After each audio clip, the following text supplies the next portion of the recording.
Ya, terima kasih untuk kelompok-kelompok yang sudah mempresentasikan definisi operasional dari sekian puluh, 40-an komponen ya, komponen sistem informasi kesehatan, dan juga oponen dan juga moderator yang berperan pada pagi hari ini. Mungkin kalian bertanya, kenapa sih mesti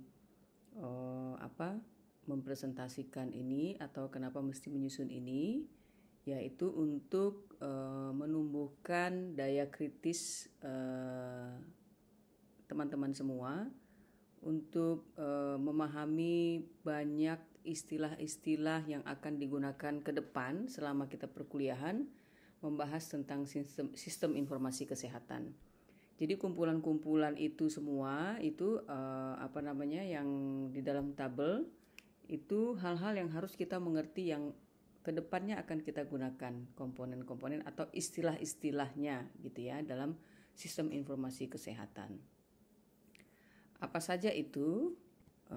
Ini ya yang tadi teman-teman presentasikan ya. Jadi ada sumber daya sistem, expert system, klasifikasi SI, informasi kesehatan.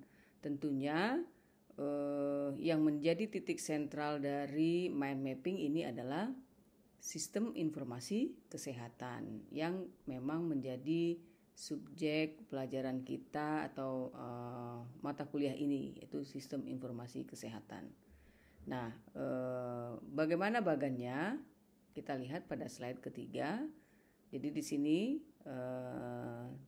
teman-teman bisa lihat sentralnya adalah sistem informasi kesehatan, dan kemudian ada kita bicara tentang sistem, kita bicara tentang kesehatan, ya.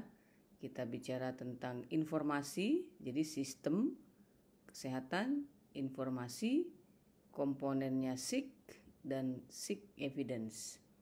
Ya, dari tiga ini menggambarkan ilustrasi bahwa di dalam sistem informasi kesehatan ada banyak sekali konsep dan terminologi yang penting yang terkait dengan tema kita tentang sistem informasi kesehatan. Nah, sebagai contoh, misalnya kita membahas konsep yang berkaitan dengan sistem informasi dan kesehatan yang tadi saya paparkan. Sistem, ada informasi dan kesehatan pada slide yang ketiga, dan terminologi lainnya misalnya ketika kita bicara tentang kesehatan, kita juga bicara tentang konsep sehat dan juga sistem kesehatan. Nah, kita akan lihat lalu apa yang dimaksud dengan sistem. Nah, sistem adalah kalau kita lihat di kamus Oxford, itu a system is a set of things working together as a part of a mechanism or an interconnecting network. Itu ya. Jadi is a set of things working together, itu keywordnya ya. Yang interconnecting network, interconnecting ya. Set of things yang interconnecting atau memiliki relasi. Set of things, bagian-bagian atau sub-bagiannya, sub-subsystem atau bagian-bagian ya kalau secara sederhananya. Atau ada juga definisi yang kedua, is a set of principle or procedures according to which something is done, atau an organized framework or method, itu di dalam Oxford Dictionary ya. Dan lumrahnya yang kita tahu, yang kita gunakan adalah is a set of things working together as parts of a mechanism or an interconnecting network.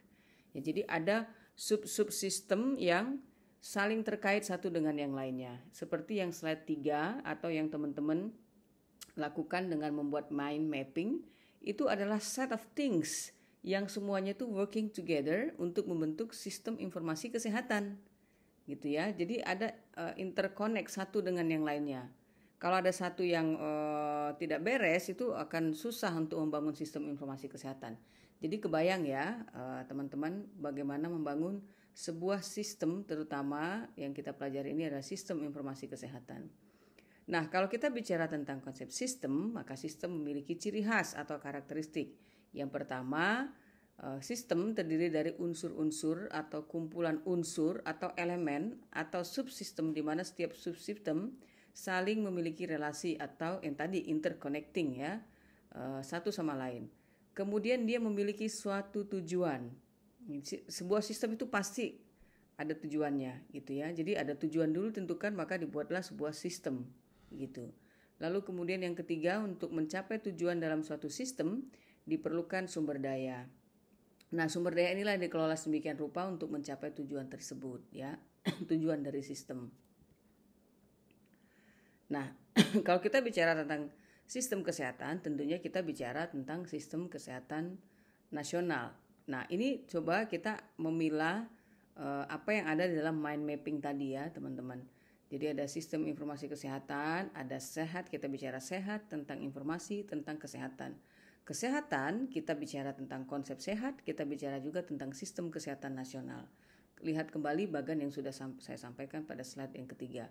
Nah, apa yang menjadi tujuan sistem kesehatan? Yaitu sehat, ya, agar masyarakatnya hidup sehat. Itu tujuan dari sistem kesehatan dibangun. Ya, kemudian setiap negara memang memiliki sistem kesehatan yang berlaku di masing-masing negara. Dan di Indonesia itu disebut dengan Sistem Kesehatan Nasional atau SN. Nanti teman-teman akan membahas pada sesi berikutnya apa yang dimaksud dengan SKN. Lalu tadi ciri khas dari sistem salah satunya adalah adanya sumber daya. Nah, sumber daya inilah yang dikelola untuk mencapai tujuan dari sistem tersebut. Itu yang disebut dengan manajemen sumber daya. Nah, untuk tadi saya sampaikan untuk mencapai tujuan sistem tersebut tentunya sumber daya itu perlu dikelola dengan baik yang disebut dengan manajemen sumber daya. Nah, kalau kita bicara tentang manajemen itu terdiri dari beberapa fungsi, yaitu yang biasanya kita gunakan terminologinya adalah PDC, yaitu plan, do, dan check gitu. Nah, ini PDC ini diperlukan untuk membuat mengelola sumber daya untuk mencapai tujuan sistem. Plan ini kita melaksanakan kita membuat perencanaan. Do ini kita eksekusi rencana kita, check ini kita lakukan monitoring dan evaluasi. Nah, untuk agar tujuan sistem informasi tersebut tercapai, sistem kesehatan nasional tadi tercapai atau sistem informasi kesehatan tersebut tercapai, maka proses manajemen atau kegiatan membutuhkan dukungan subsistem yang lain. Itu yang tergambar dari mind mapping tadi ya. Jadi diperlukan subsistem yang lain. Salah satunya adalah dukungan sistem informasi. Refer ke slide 3 tadi ya. Nah, melalui sistem informasi, ya, dukungan dari sistem informasi ini, maka informasi yang dihasilkan dapat digunakan untuk mendukung perencanaan tadi, pengelolaan program yang tadi plan, do, dan check, monitoring dan evaluasi. Jadi itu menjadi sebuah sistem. Jadi kita membutuhkan support sistem informasi agar tujuan itu tercapai. Dan begitu juga dilakukan dalam satu siklus, yaitu informasi ini digunakan kemudian untuk melakukan perencanaan, melakukan pengelolaan program, dan juga monitoring dan evaluasi. Nah, sistem informasi ini sendiri juga adalah sebuah sistem. Kalau kita bicara sebuah sistem, maka dia punya juga karakteristik seperti yang tadi kita bicarakan sistem informasi kesehatan. Dia juga punya subsistem dan juga punya interconnecting, juga punya tujuan dan sumber daya yang perlu dikelola. Nah, inilah tadi interconnect antara satu bagian dengan bagian lainnya dalam satu besaran konsep sistem informasi kesehatan. Dan juga dibicarakan aspek seperti komponen atau standar, sistem informasi, jenis atau klasifikasi dan aplikasi dari sistem informasi kesehatan. Nah, luaran dari SIK ini adalah bentuk informasi kesehatan. Luaran ini maksudnya output ya. Jadi lihat lagi ke slide 3 tadi. Luaran dari SIK adalah informasi kesehatan. Kalau kita bicara informasi kesehatan ada lagi komponennya, bentuk informasinya, bentuk datanya, data dan sumber data. Nah, itulah penjelasan dari mind mapping kita secara sederhana. Tentunya teman-teman sudah mempelajari dan sudah mengerti. Saya lihat kemarin tugasnya sudah lengkap semua. Dan mudah-mudahan dengan slide dengan sesi yang cepat ini, slide yang saya tampilkan kembali mempertegas atau menambah atau memperkuat pemahaman teman-teman setelah menyajikan bahan presentasi tadi. Terima kasih.